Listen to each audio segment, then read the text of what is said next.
Well, the Forbidden Door has come and it is gone. Hello, everyone, and welcome back to the podcast. I'm your host, AJO2 in Love, here with your AEW / New Japan Pro Wrestling's first edition, inaugural edition of Forbidden Door. I tell you, I hope anyone who caught a glimpse as a pro wrestling fan or just whoever loves pro wrestling for either side, AEW or New Japan, appreciates the realization that what we got last night at the United Center between AEW and New Japan. We don't really see joint pay-per-views between two powerhouses of, sports or pro wrestling. So last night was great to see. Very surreal seeing, some of New Japan's best face off against AEW's best despite all the injuries. Few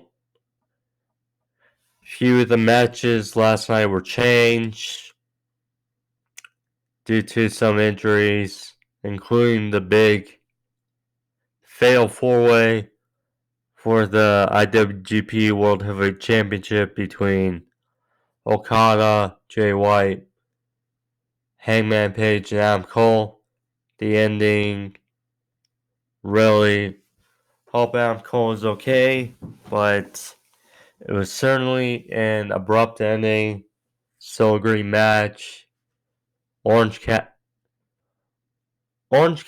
versus Will Ospreay. Orange Cassidy, I get it, but I don't get why people harp on him really that much, because against Will Ospreay last night, arguably had match of the night and possibly the match of the year with arguably the best wrestler in the world today in Will Ospreay. That match was just head over heels, It's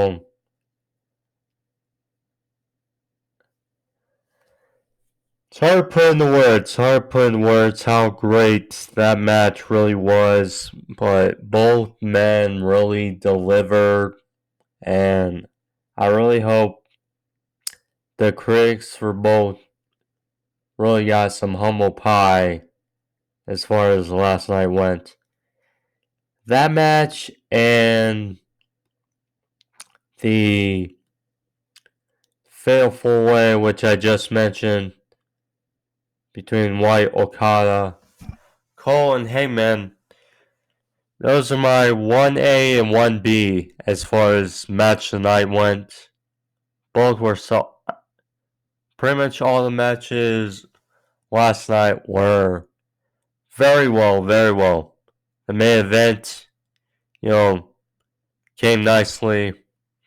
Moxley, Tanahashi, the inaugural All-Atlantic champion, was crowned in Pac. A very solid fatal four-way with Black, Miro, and Clark Connors to replace Tomohiro Ishii.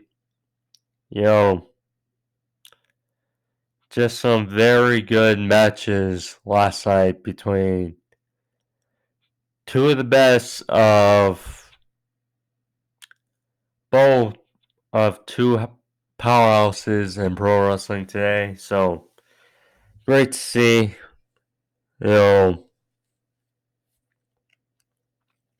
I'm going to try to do my best to put it all into words, but just very good card, top to bottom.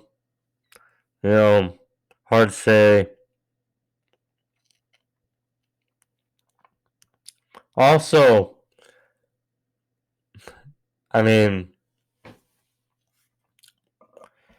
Cesaro, aka Claudio Castagnoli, formerly of WWE, now is with AEW, had a very good wrestling match versus Zack Sabre Jr. last night, and being Bryan Danielson's replacement and newest member of the Blackpool Combat Club.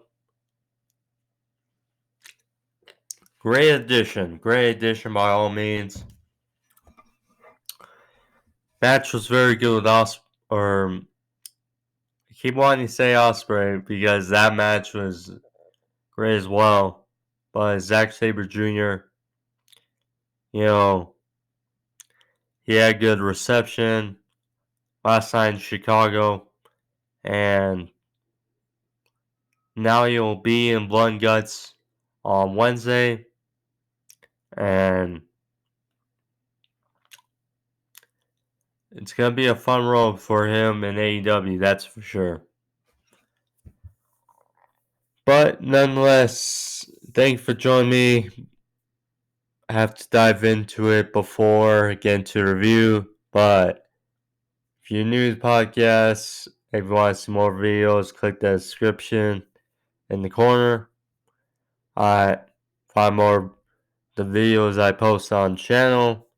My Rampage review I post on Saturday, along with my Dynamite review on Thursday. You can find both on the channel. But thank you all. Let's get into it first, shall we? So, the buy-in was pretty full. 4 or 5 matches on the buy-in.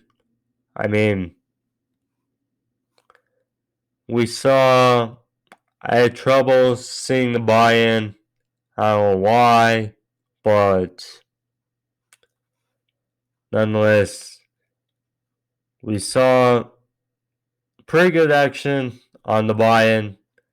We had Swerve and Keith Lee team up against Desperado and a partner of his. We saw Lance Archer, who will be representing AEW in the G1 Climax this year, versus Nick Camarado. Now, Archer is obviously big in Japan. He really had his breakout run in New Japan, so good to see him featured in the G1. Hopefully he does very well for himself in it, because he deserves a lot better. We had the Clayton and the Gun Club against members of the New Japan Strong Dojo. So that was decent, although Max Gasser had a hell of a rap. So that was something. But I get into the main card straight away. So, first on the show, which I was a little surprised this was the opener, but trios match, Chris Jericho, Minoru Suzuki, and Sammy Guevara versus A. Kingston, Shota Umino, and Wheeler Yuta. This match also, I was curious how they were going to determine it, but this match was to determine which group gets the man advantage in Blood and Guts on Wednesday.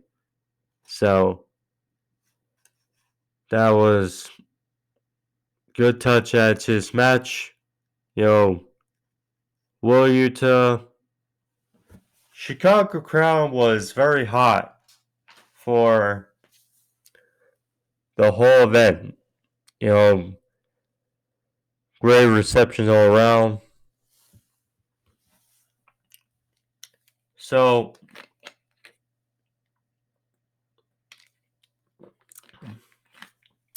the commentary crew that started off was Excalibur, Taz, and Kevin Kelly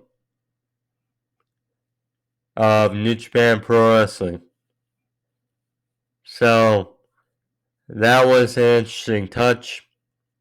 I was curious how it's like Tony Schiavone and JR, how are they going to be a part of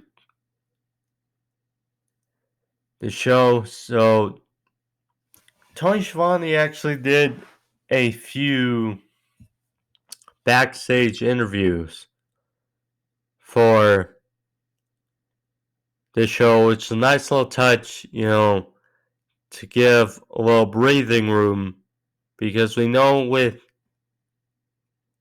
AEW pay-per-view, sometimes they can be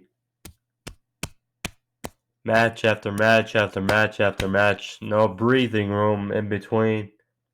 So that was good. And JR, he actually came in like few matches left in the show, so that was good little refresher and good little touch. And also, so Justin Roberts and the announcer for New Japan Pro Wrestling were both doing introductions for the show last night, so that was a great touch as well. But so Drew's match was very good way to start off the show. Shota Uno, he had a heck of a performance. They showed the history between him and Jericho, him being a young lion during the match Chris Jericho had with Omega 4 years ago. But Uno's gotten much better apparently since. Good seeing Sammy Guevara in the match.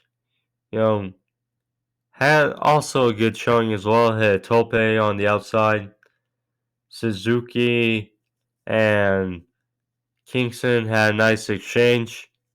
Because both are animals. Both love to fight.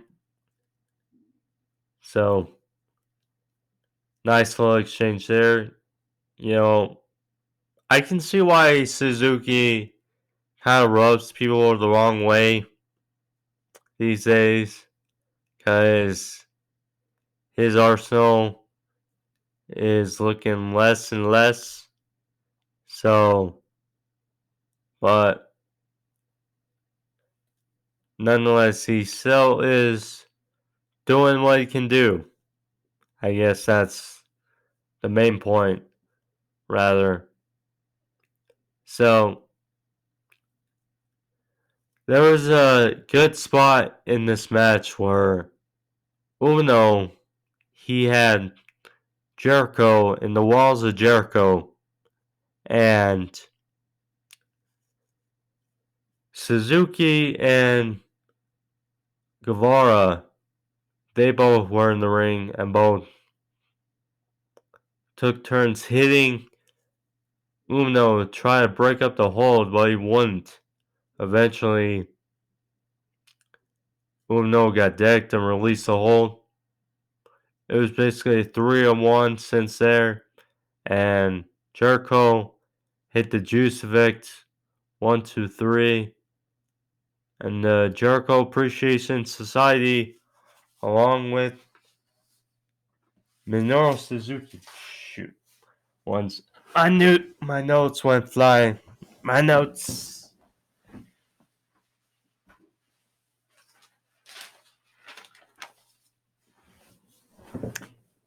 Okay. But the Jericho Appreciation Society got the win and gets the man advantage and Blood and Guts on Wednesday.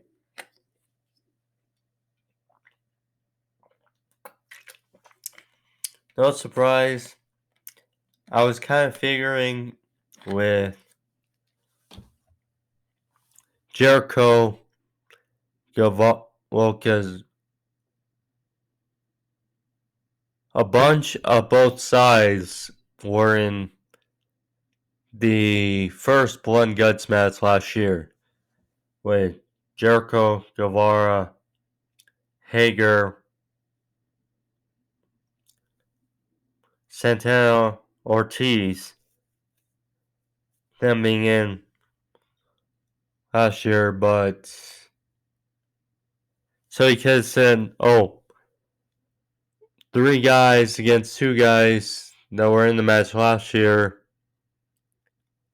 get the man advantage, but no, did put the stipulation on the match, did well. Yeah,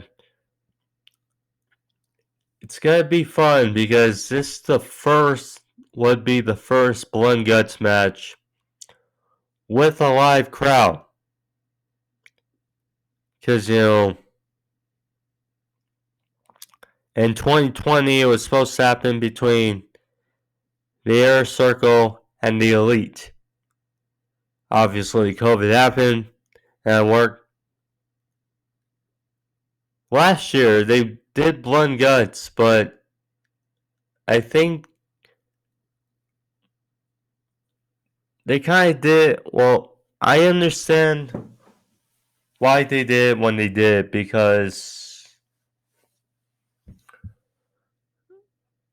at the same time it's mixed because they did a couple weeks early. They did Blood and Guts, and then they did Same Stampede. A couple weeks later at Double or Nothing last year.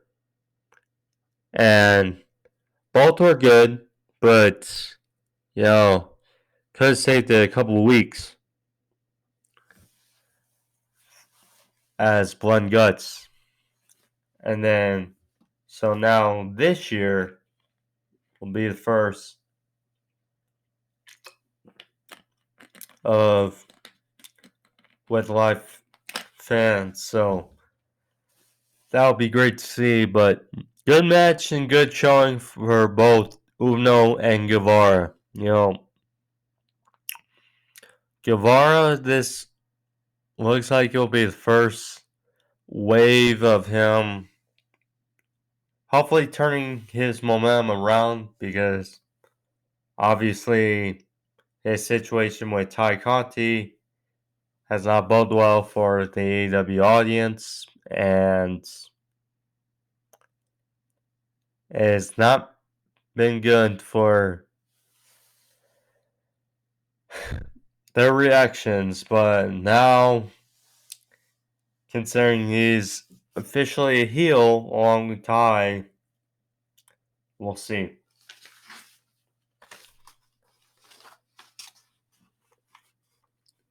Next, the first match I got to really on the show because I cut into this match was the first I really watched live, and then I had to go back for the trios match. But next match, United Empire, Jeff Cobb, Grail Khan versus FTR versus Roppangi Vice. Triple threat tag team match. Winner take all for the Ring of Honor and IWGP Tag Team Championships. This was good while it lasted. It wasn't a long match, but it was definitely a hectic match. There was a scary moment where Dax looked like he hurt his elbow. Again, injury season. The bunch of injuries in AEW and pro wrestling all around. But he was able to finish the match, which is good. So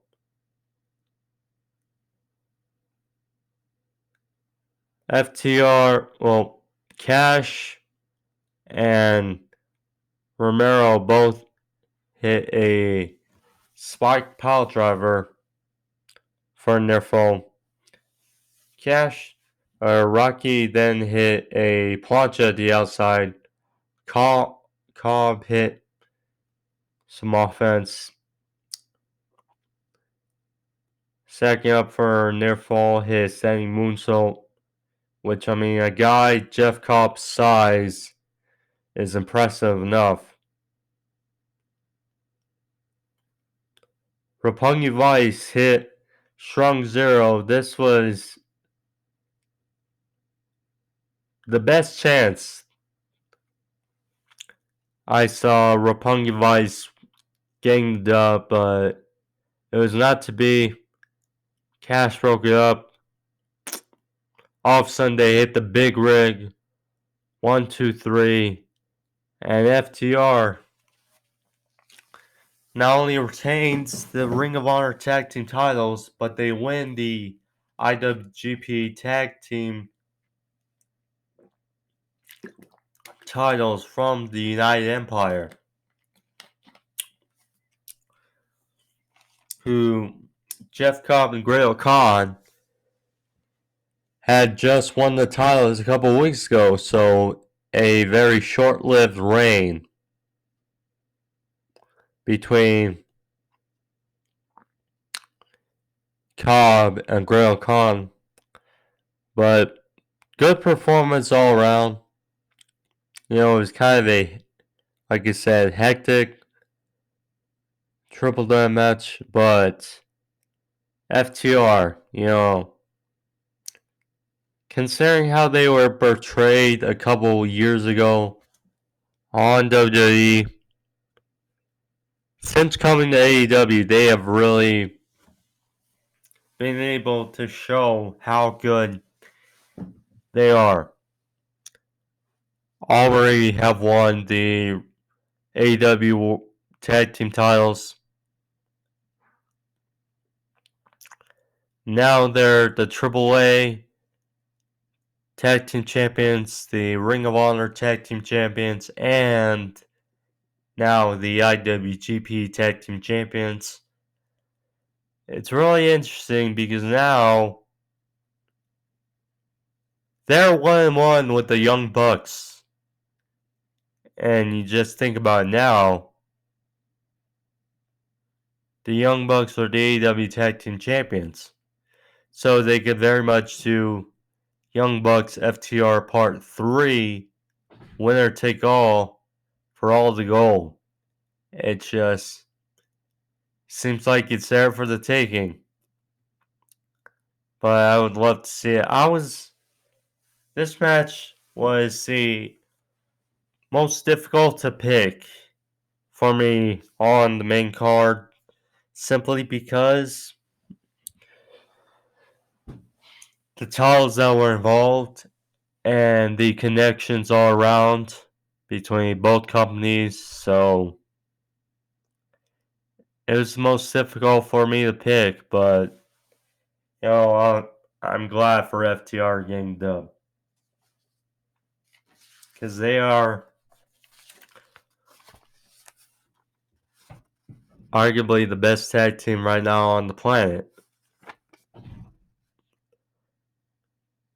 Juice Robinson and Jay White of the Bullet Club were backstage with Tony Schiavone. Juice Robinson, who was stripped of the IWGP US title, but is still in possession of the US title, making his point clear that Will Ospreay is not the legitimate champion, that he has conditions for if they want the title back from his grasp, that the Ospreay Orange Cassidy match is a number one contenders match.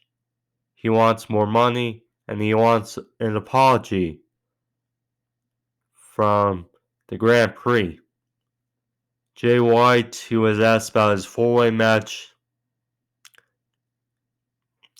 later in the show, says that it's just another day and how good it will be when he beats all three, Okada, Hangman, and Adam Cole, because it's still his era. Juice Robinson, his look more and more seems like it's thriving with the Bullet Club. We have not seen him much. Obviously, he won the title at the Washington show, but he got appendicitis, so obviously stripped. And Ospreay, has that gripe because the match between Ospreay and Sonata was made for the US title. So definitely an Ospreay Juice Robinson match down the line. Interesting. What was also interesting was the next match. Malachi Black versus Miro versus Pac versus Clark Connors, who replaced Tomohiro Ishii, who suffered a knee injury in their match. So Connors took the place of Ishii. He had a hell of a performance in this match. Connors was really over. The Wild Rhino was very over with the Chicago crowd. But this is good. Again, this match, along with the previous match, was definitely my 1-2 for most difficult match to predict last night's card. But this was fun, kind of all over the place. So Connors, he was kind of picking his spots at first. Miro using his power on both. Black was using his striking. So Connors went for a plancha on the outside, but he was caught by Miro to a power slam on the outside. Like I said, Black was using his striking. Pac was also caught in midair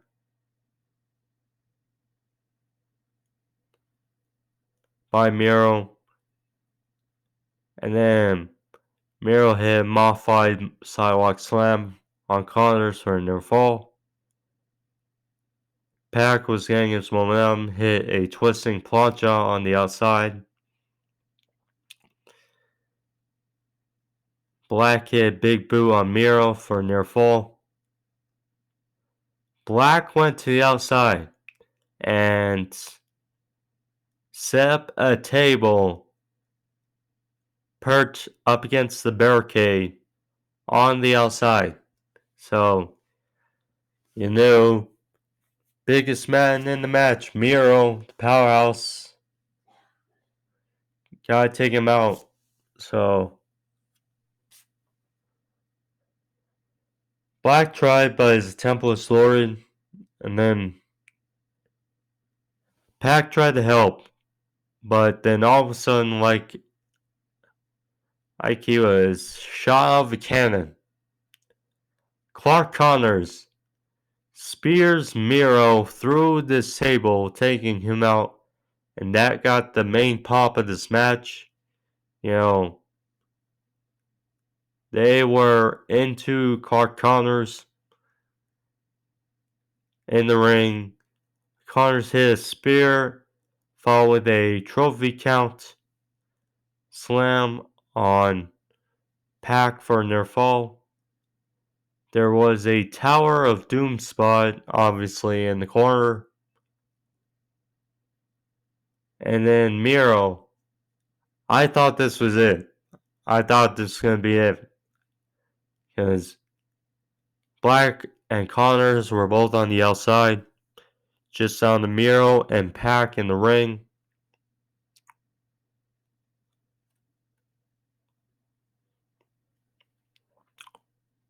So,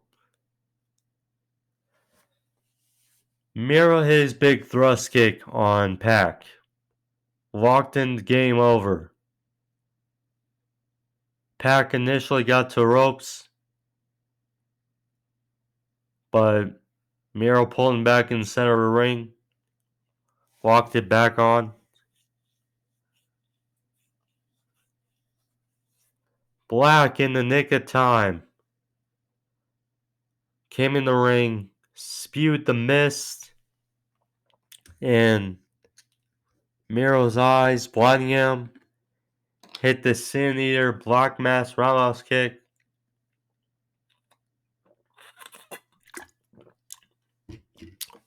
Thought that was it, but no. Clark gets back in the ring.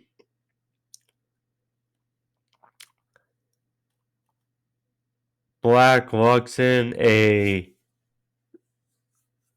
flying armbar attempt on Connors. Both are trying to fight. And then they wound up in the corner.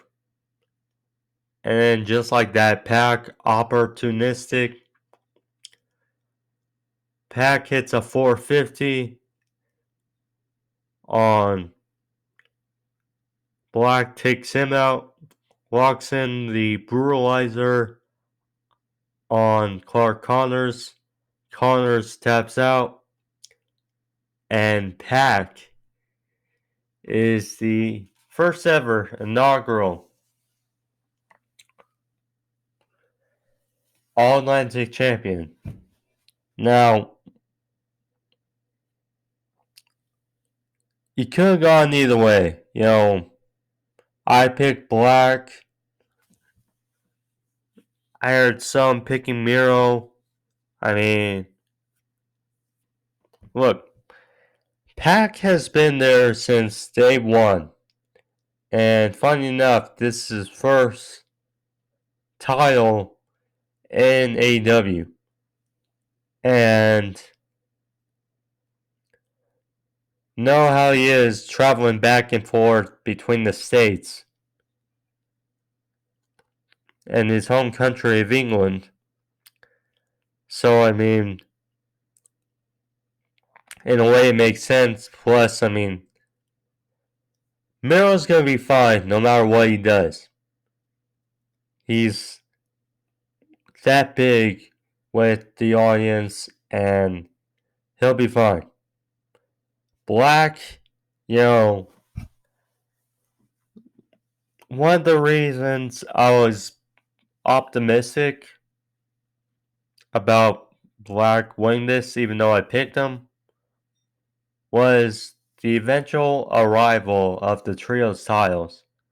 Because, Black, Buddy Matthews, and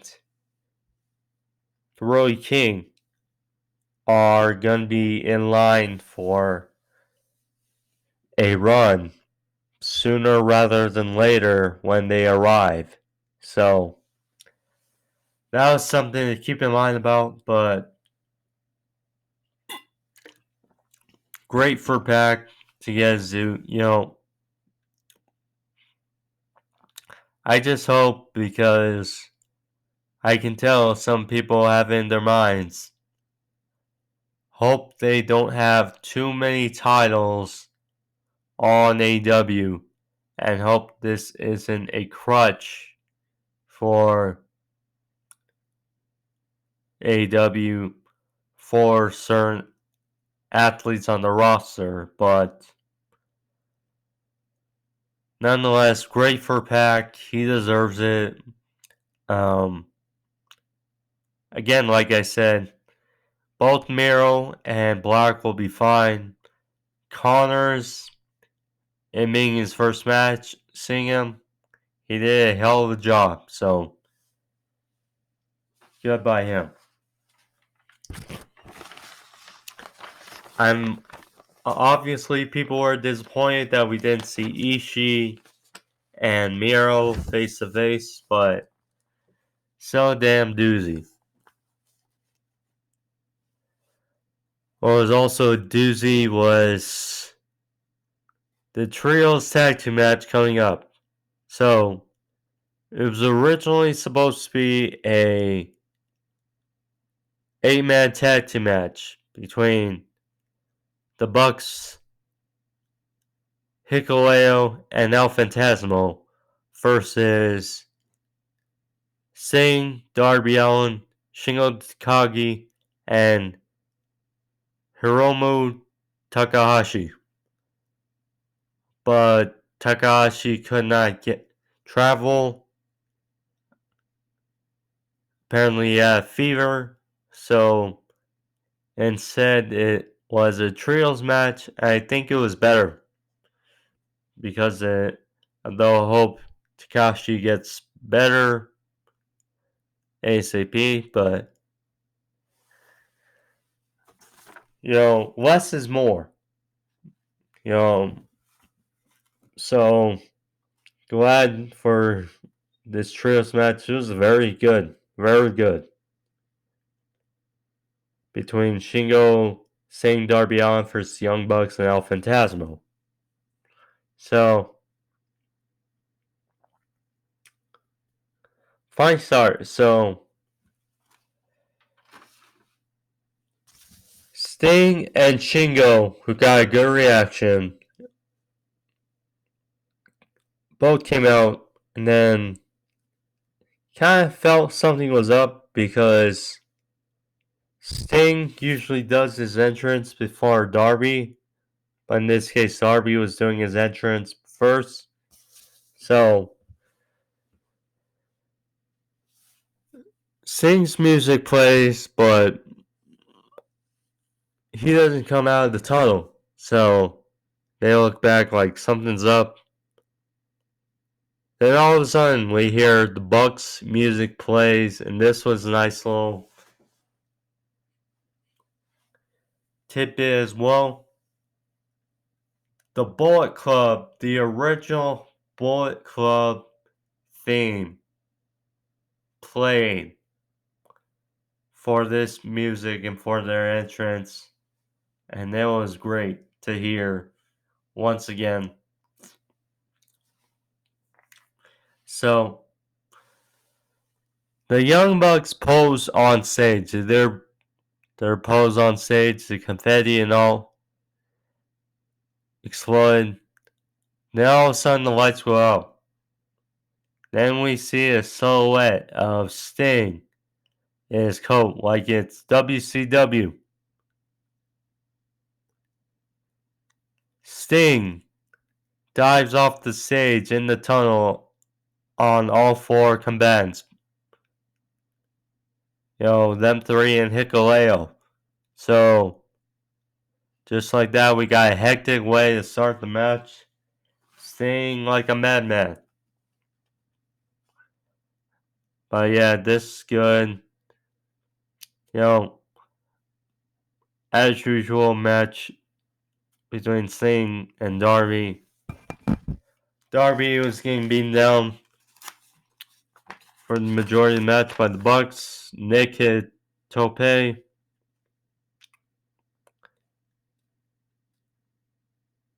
Got tag to Shingo finally.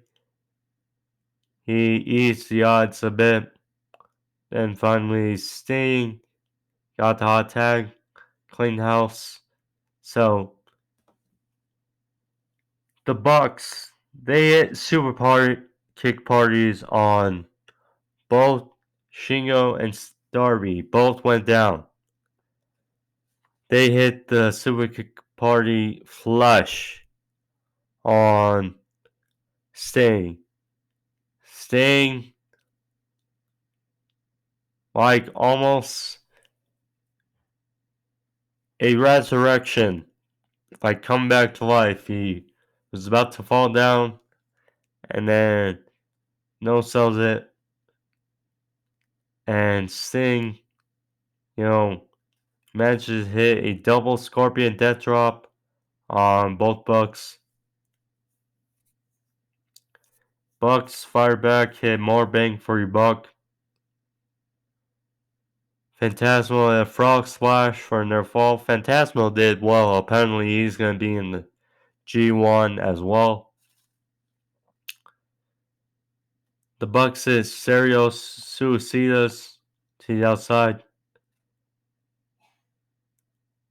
Phantasmo is beautiful. Tightrope walk moonsault to the outside on everyone.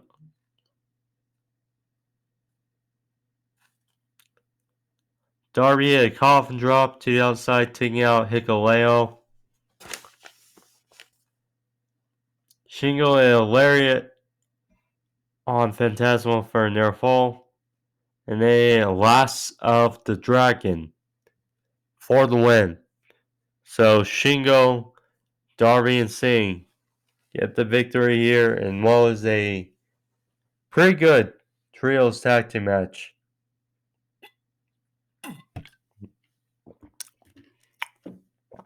The Young Bucks Bullet Club reunion did not go well.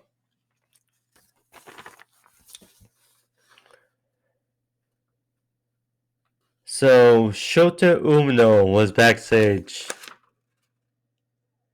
Tony Schiavone tried to get a word in with Umino, but then Umino was confronted by Chris Jericho and 2.0. And then, so Jericho said that Umino has respect. And then, so he looked over at 2.0.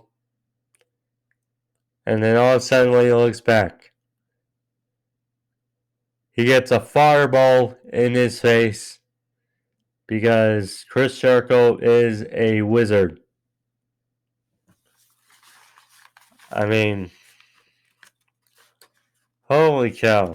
Chris Jericho knows no bounds, I would say.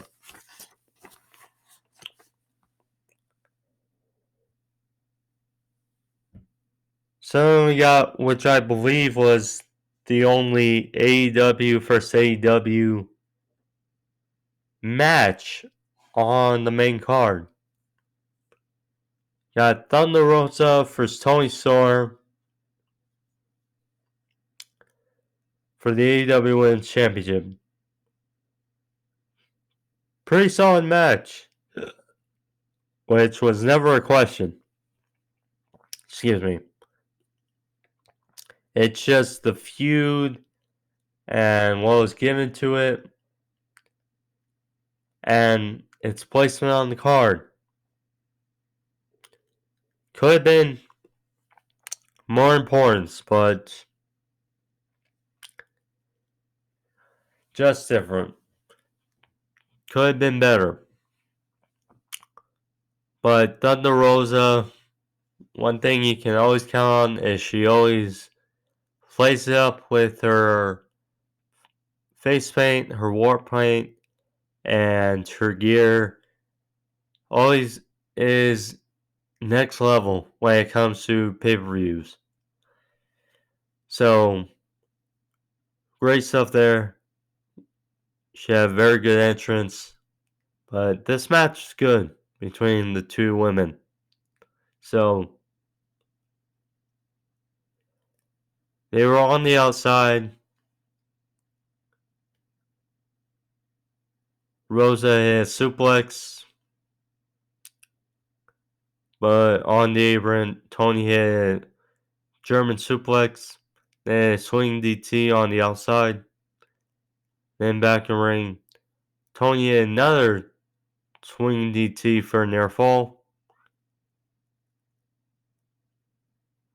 Running knee. So, Rosa hit a running knee, Death Valley driver, Thunder driver, then following up.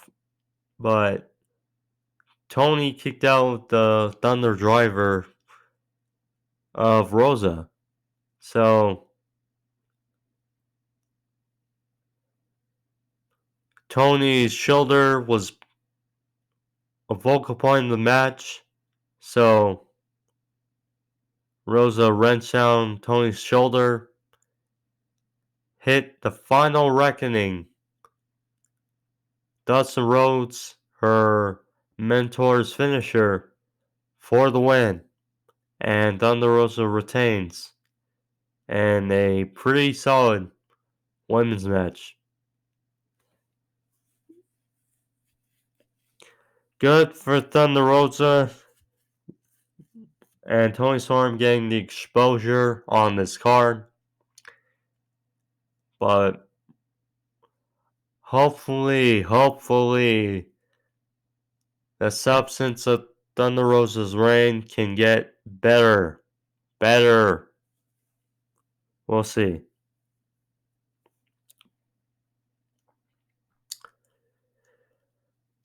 This match, we were all intrigued for it because we know how both guys work in the ring. We know how both are very good. Oh man, this match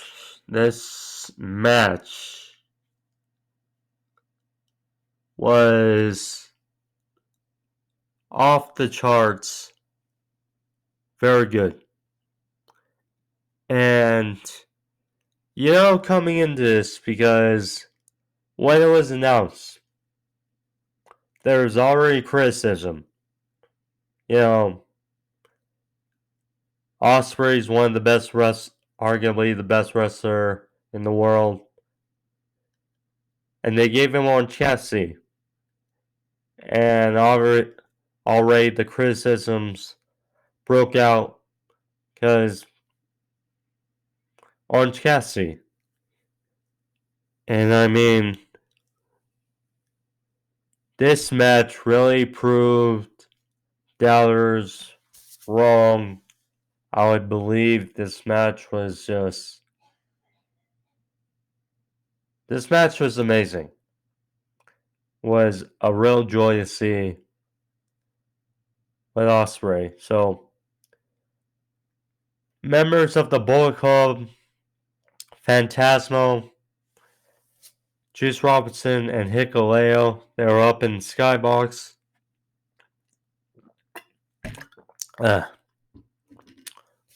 First match.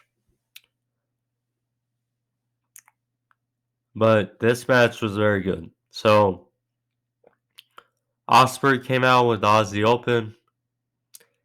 He, one spot in this match, he hit a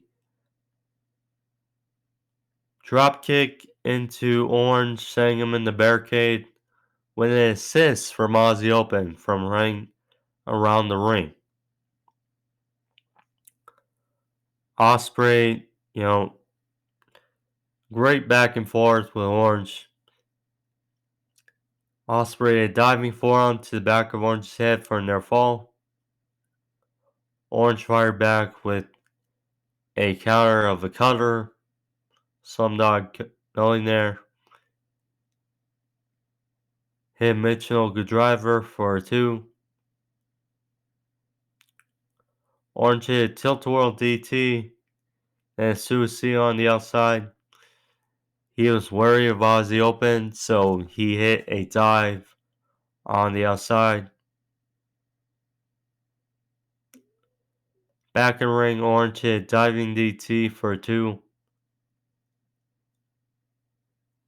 Good spot of the match, so Orange went for a orange punch, but Ospreay in a fluid motion hit a Spanish fly onto Orange. I mean, just good stuff. Orange fired back, hit beach break for a 2. Ospreay then hit cutter, then hit the Os cutter for a 2, which was a very good near fall. Ospreay then hit a lariat, big lariat, followed with a hidden blade. And Orange kicked out of that and erupted people out of their seats.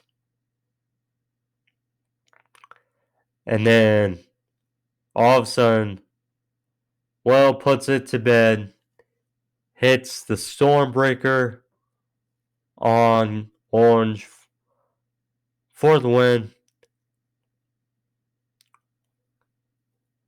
Afterwards, so match of the year candidate already. Match of the year candidate. Then afterwards, after an attack on Best Friends and Orange Cassidy, out comes Shibata. Shibata, who's a young mixed martial artist wrestler for New Japan. He confronted Ospreay and they had back and forth. Had him in a choke, but Aussie Open saved him, so got a little good interaction between Shibata and Orange. So, good stuff there.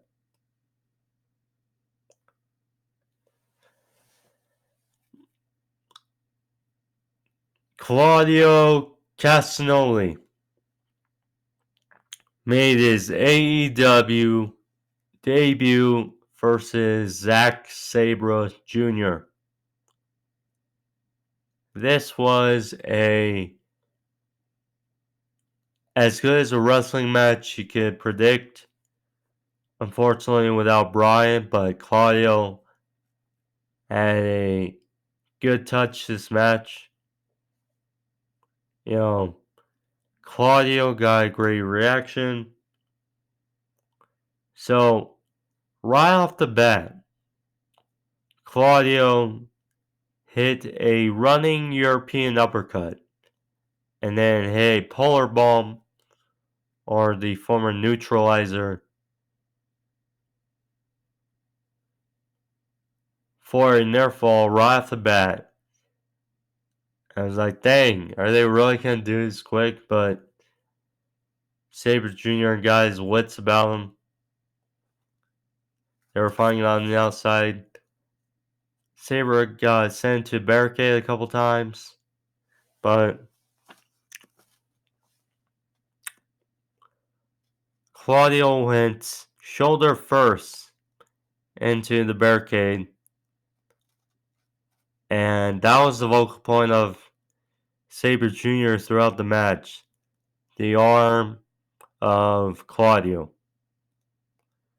So Claudio fired back with a big European uppercut for out of the corner for another near fall.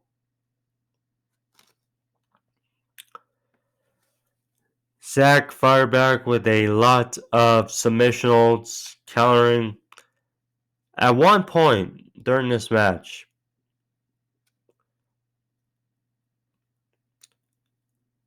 Zack had a triangle locked on to Claudio in the ring. They flipped over the top rope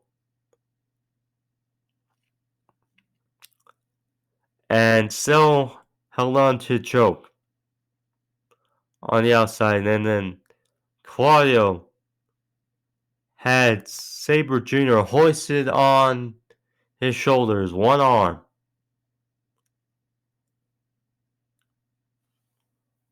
Then he was walking around the steps, walked up the steps and just threw him back in the ring. Hell of a spot there. Claudio hit a gut wrench roll off the middle rope. Hit another European uppercut for a 2. He went for the swing, the Claudio swing, many times. He did lock it on for a bit, but not in the usual Cesaro aka Claudio way.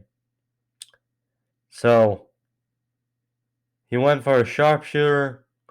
Sabre countered to a heel hook. Sabre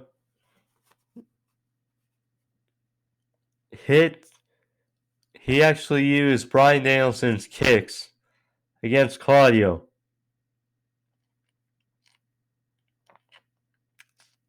Claudio fired back, hit lariat for a near fall. And then finally, Claudio hit a big power bomb on Zack for the win. And Claudio gets his victory in his first match in AEW. Great stuff, great stuff. You know,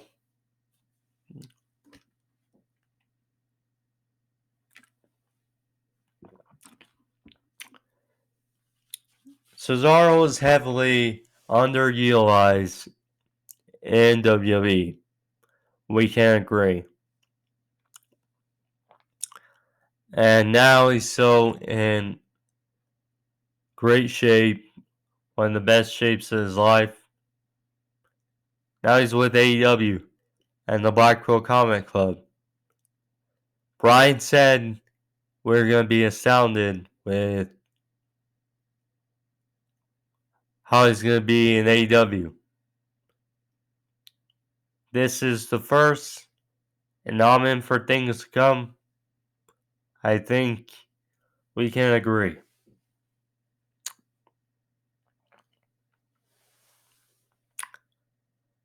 And then we went from that very good match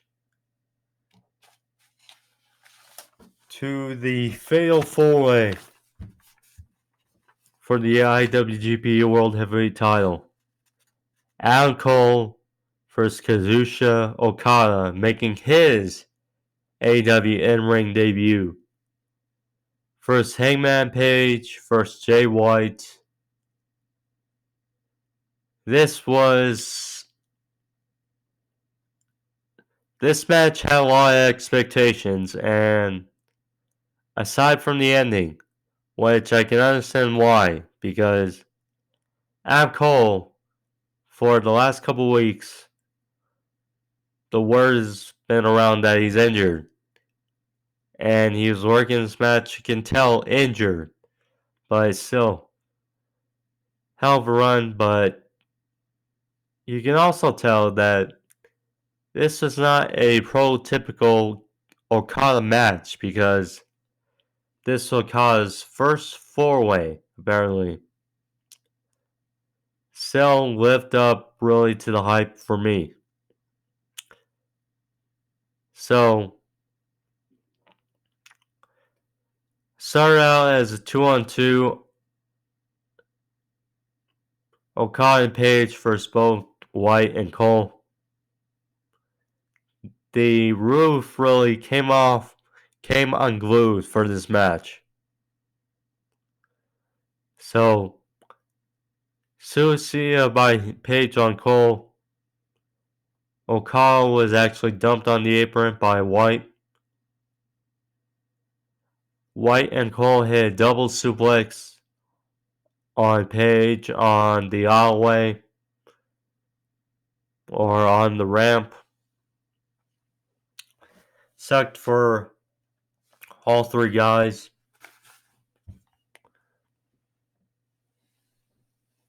White then was sent to steps by Page.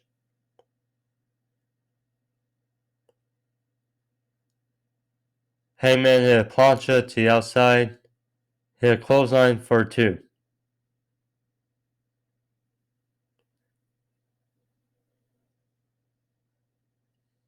Page then hit a moonsault, or went for a moonsault in the ring, but Cole caught him with a beautiful mid-air super kick. Okada, he then sent White into the barricade. He sent both Cole and White over the barricade, and then did dive on both over, and the fans obviously loved it. Okada's chest was very red. I will say that.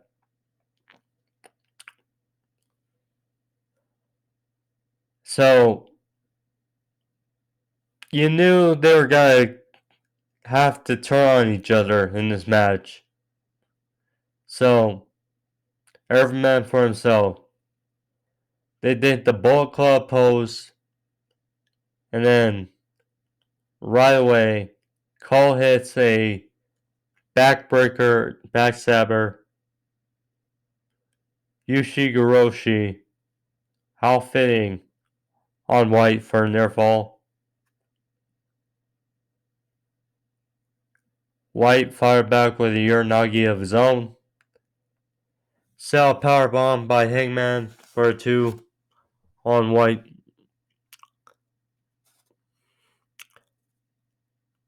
Page then hit his moonsault on the outside of both Okada and Cole. Hit Deadeye on White. Followed the buckshot for a near fall. White was then, or Hangman was then sent to the post. Okada big elbow off the top. So here was him and Okada, or Cole and Okada. So Cole hit some super kicks on Okada for a near fall. Okada went for the Rainmaker, but Cole collapsed.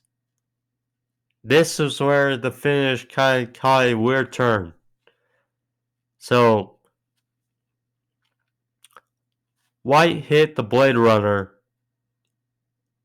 took Okada out, and then pinned Adam Cole for the win. Just like that. And Jay White retains. And Cole, you could see, was favoring his neck, favoring his shoulder, because it was taped all. Medics were attending them, but he walked out under his own power. A weird way to end the match, but when you look back, you kind of understand, because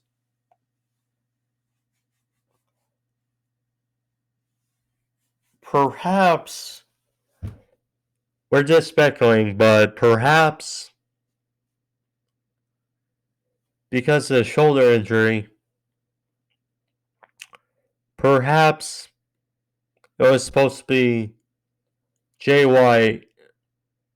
So I believe Okada was supposed to hit the Rainmaker on Cole. Jay White takes Okada out, and then we get the finish. But Cole collapsed, and I'm speculating that was a stinger. That's what I'm speculating, that perhaps Cole was probably done. So that's the way probably the finish looked clunky. So there's that, but nonetheless, right decision. Jay White retains. I know people were probably hoping that either Adam Cole or Hangman was going to win it, but that was not the case. Mariah for the best in the world, going at it. Not your typical, again, Okada, Jay White match, but both certainly delivered. And great to see Okada in a AEW ring. Can't complain. And unfortunately, it'll be the last for now, but as of last night, it certainly won't be the last we see of Okada in AEW ring. And hopefully Cole is okay. Hopefully nothing is really bothersome and he's not out. Because the injury list has been too much already for pro wrestling. Main events. Jon Moxley versus Hiroshi Tanahashi for the interim AEW World Championship. This was now Tanahashi on the tag team match on Dynamite looked off. I think to some, and that kind of tempered the expectations going into this match. This match show was fairly good. It wasn't great compared to the match on the card, but it was certainly good. So,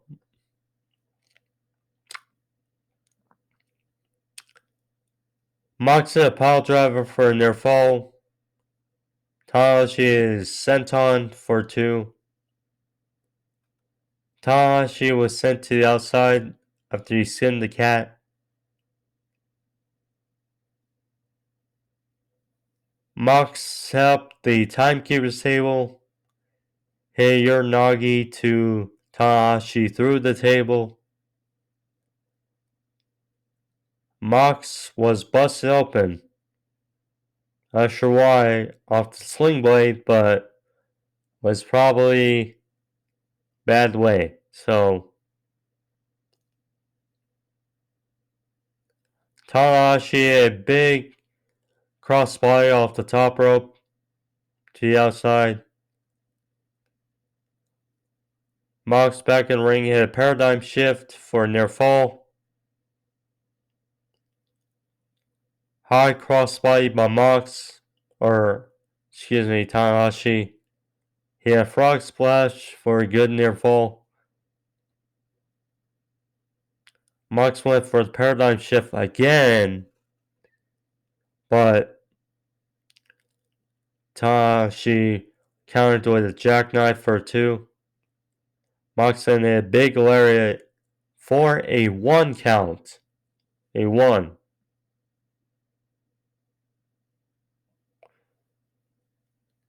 And then so finally, after Tanahashi was struggling in the bulldog choke, Mox hit a Death Rider for the win. Jon Moxley is the interim AEW World Champion. Now, to me and us, the four-way for the IWGP World Title was the main event. Think we can agree. But with AEW, with the Forbidden Door, it's no surprise that the AEW World Title or Interim wasn't the main event. This match wasn't as good as the four-way, but it was still pretty damn good. And yeah, afterwards, excuse me, the Jericho Appreciation Society came out for the attack post-match. The rest of the Blackpool Combat Club, Eddie Kingston, they all came out. There was a big brawl. The final brawl to set up Blood Guts, wasn't quite what I expecting as the ending, but on Wednesday, so it's gonna be a fun, violent, brutal match on Wednesday, so can't wait. But nonetheless, that's the end of Forbidden Door.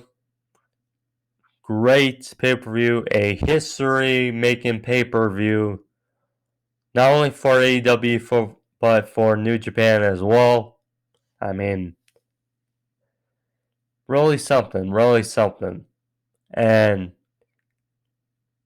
this isn't going to be the only one. They're going to have another, I imagine, next year. So don't worry. We're going to have new matchups next year. So don't worry. But if you like this video, give that like button.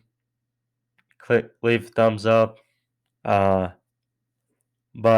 I'll see you guys Thursday for a AEW Dynamite review, Blood Guts, and along with Rampage on Saturday. But hope you guys enjoyed this review. Likewise, me as well. But thank you all. Be safe. I'm AEW Joe 2 in Love. Getting out of here. Peace.